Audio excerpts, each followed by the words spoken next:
Gentleman from Wisconsin, Mr. Fitzgerald. Gentleman's recognized for 2 minutes. Madam Speaker, I rise today in opposition to H.R. 7901.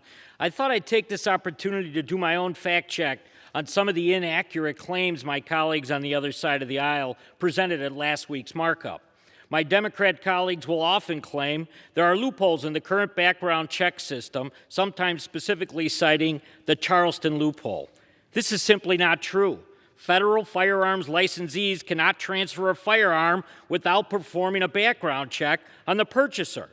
The FBI is notified immediately if a prohibited person attempts to purchase a weapon, and the FBI has 3 days to follow up. The 3 days for follow-up prevent the FBI from sitting on their hands and not following through with background checks as a way to deny a person a firearm by bureaucracy, and therefore take away their Second Amendment rights.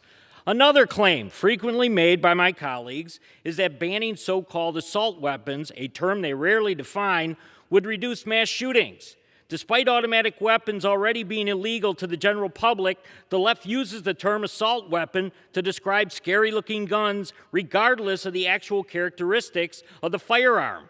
Even weapons mischaracterized as assault weapons are used in less than 1% of all homicides. Many of my colleagues claim mandating so-called safe storage of firearms is a common-sense approach to reducing gun violence. Not only does a requirement to keep a firearm within the home unloaded or locked up not comply with the Supreme Court precedent, it is also puts them at a disadvantage.